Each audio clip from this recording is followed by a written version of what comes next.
The federal government continues its fight against climate change with a number of bills and proposals. Some say this is making for great progress. Others believe it's highly ineffective. Joining me to discuss this is Dr. Ross McKitrick, a professor of economics at the University of Guelph and a senior fellow at the Fraser Institute. Dr. McKitrick, thank you so much for joining me today via Skype from Guelph. My pleasure. Absolutely. Yeah, my pleasure. Absolutely. Now, you wrote an article in the Financial Post on the proposed federal CFS, or Clean Fuel Standard. Can you tell us what exactly the Clean Fuel Standard requires from us? Well, the standard is it's not directed at ordinary air pollution. It's directed at trying to reduce the amount of carbon dioxide that is released from the fuel being burned. And the only way you can really do that is to blend in various forms of biofuels. So it'll mean blending in more ethanol into gasoline and biogas into natural gas. And the hope is that on a life cycle or an engineering basis, there's less carbon dioxide emissions from that blended fuel. The effect of this will be, because these are more expensive fuel streams, biogas and ethanol are more expensive to produce than regular fuel, it will raise the cost of fuels.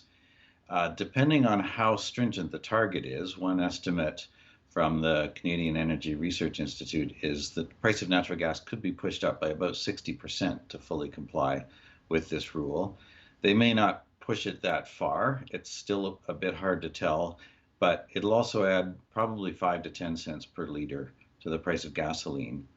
And the effect of this, the government hopes they will reduce national carbon dioxide emissions or greenhouse gas emissions by about 30 megatons, which would get us partway to the Paris climate target, but certainly wouldn't be enough to get us there. Right. So although the term biofuel may sound good because it requires fertilizer, water, and land to produce, that process itself can increase pollution. And some say it costs more in energy to produce than you would actually end up saving. Is that right? Mm-hmm. Okay. Yes, that is right. If you start with, for instance, a crop of corn, to turn it into ethanol is a very energy-intensive process. And a lot of it is actually done in the United States, where they use electricity from a very fossil fuel-intensive electricity grid. So that's why when we look at the actual emission reduction from switching to ethanol, you have to look at it on this life cycle basis. And if it's in the end, if it's actually the case that you get lower emissions from ethanol, it's not lower by much. It's lower at the tailpipe level, but it's on the life cycle basis. Some estimates are that depending on where you get the ethanol from, we actually would increase total emissions. Okay, so the whole point of the Clean Fuel Standard is to reduce carbon emissions from the use of fossil fuels. But we already have a carbon tax that's being imposed. So why do we also need the CFS forced upon producers and consumers? Yeah, that's a good question. The rationale for the carbon tax is it gives everybody a financial incentive to find the cheapest way possible to reduce carbon dioxide emissions.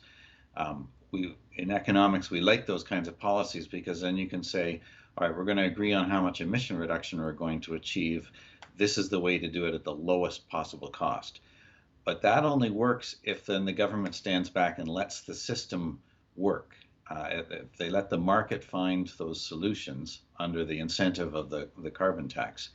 What they're doing here is actually undermining the carbon tax because they're saying to the fuel producers and the fuel users, all right, you still have to pay the carbon tax, but we're also going to add this extra set of rules.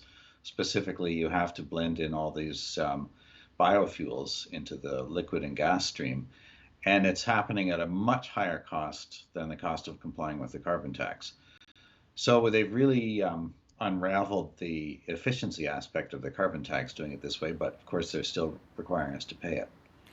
Yeah, this doesn't sound like an economically feasible plan, but will it actually make a difference? Will it reduce carbon emissions significantly, especially as our population continues to grow and demand for fuel continues as well?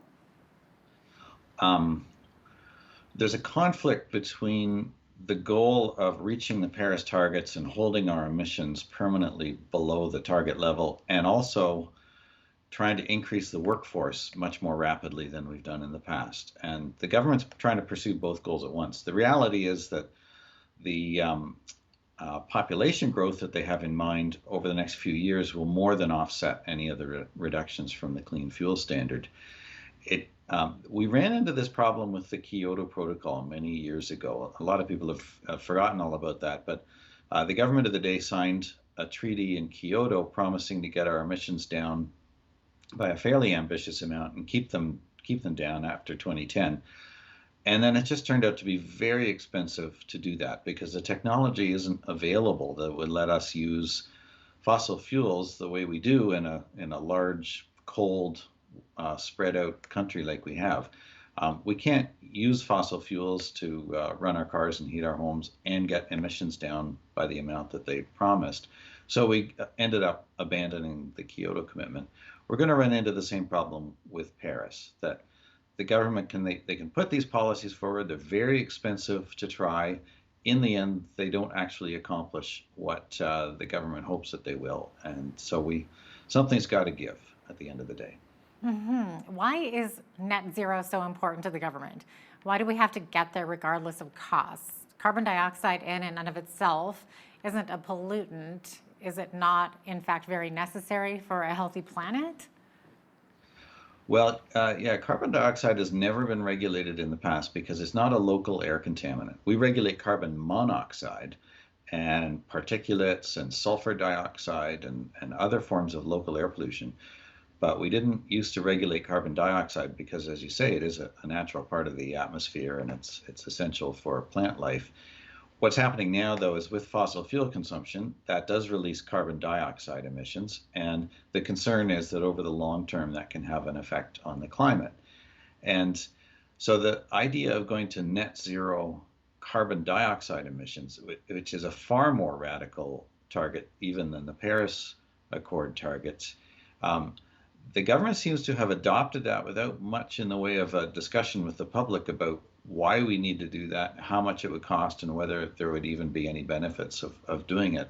And even though they pushed the deadline forward into the future, they are already proposing, like the clean fuel standard, some policies that if they go ahead with them, they will be very expensive for people. And I think people deserve a better accounting from the government about why it is that they think this is so important to do and just how much they expect people to pay. Interesting. Now, green activists argue that clean energy will be an economic boost to Canada, and we shouldn't worry about the fossil fuel industry ending because we can quickly replace it with green energy. So how realistic is that? It's not at all realistic. I've been hearing the same thing now for 20 years or more.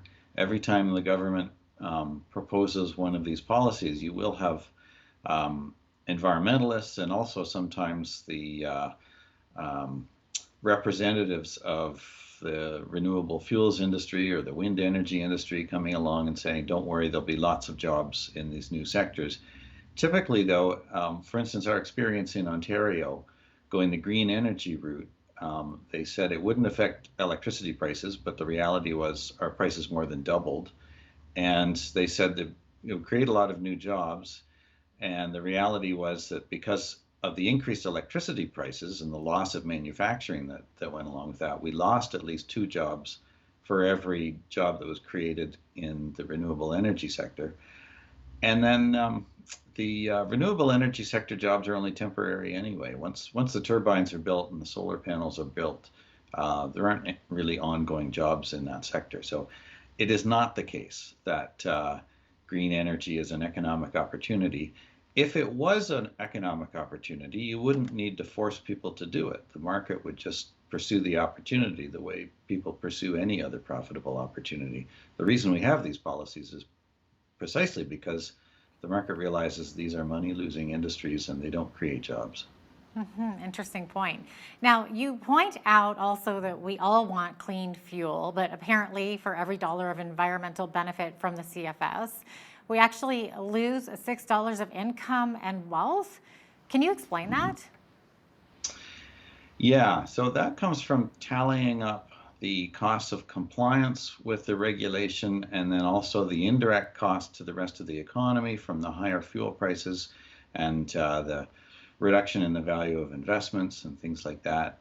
And then, so you have that on one side of the ledger. And then on the other side, we look at, well, what are the benefits of reducing the emissions? And right now, the government sets the carbon tax rate based on scientific estimates of what is the benefit of reducing carbon dioxide emissions. And so if we take the maximum value from that schedule and we say, okay, we'll value the emission reductions using the government's own estimate, then it turns out the costs of the policy are 6 times larger than the benefits.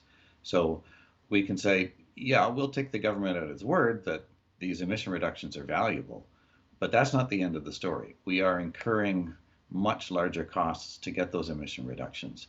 And going back to the point of the carbon tax, one of the essential pieces of logic of the carbon tax is it says we'll pursue emission reductions, but only up to the point where the the costs of further reductions end up costing more than the benefits. And that's why we initially would go with a carbon tax type policy, because then it ensures that you don't get into a situation like we are in with the clean fuel standard where we're getting emission reductions, but the costs are far in excess of the benefits. Now, the federal government also recently tabled new legislation, Bill C-12, that would force current and future federal governments to set binding climate targets to get Canada to net zero carbon by 2050. Any thoughts on what this means for Canadians? Should we be concerned about potential increases in taxes? And what about the impact this might have on things like the cost of gas, groceries, home heating, and anything we purchase? Yeah, these are all valid concerns because in order to accomplish the goal, you have to make energy a lot more expensive. There's just no way you can function in a country like Canada without using energy. And if you are going to get people to use less energy, you have to make it more expensive. Now, the legislation, um, it's a bit tricky for one government to say they're going to bind all future governments to this plan. Really, all a government can do is bind itself to a plan, but they can't pass a law today that every government from now on is bound by, because a future government can always repeal the legislation if they want. I think the concern that's raised here, though, is just it signals that the current government is absolutely determined to pursue this path, and they are not particularly concerned about how much it's going to cost people, and they're not really listening to that side of the story. Is anyone thinking about how excessive spending on climate change is impacting other areas where tax dollars would be put to much better use? Like maybe healthcare, education, fighting crime, reducing poverty. The list could go on. Um, well, we think about that sort of thing in the economics profession. I don't think it's nearly prominent enough in the discussion. So going back to the green energy example in Ontario, because of these very high electricity prices, the government has said they're going to help some of our manufacturing and industry groups with lower electricity prices by transferring the cost of some of those expensive green energy contracts onto the taxpayer, basically putting it into the government budget. And that's going to be $3 to $3.5 billion per year just to get the burden off the manufacturing sector for the electricity costs. Now you think about what that means. That's a pharmacare program that we're not able to have because the money is going to cover these contracts. That's services for families with disabled children. That's upgrading hospitals in smaller communities. That's a lot of things that aren't going to happen because we are paying for contracts for electricity that we could have got much cheaper. We didn't need to pay that money in the first place. It's wasted money.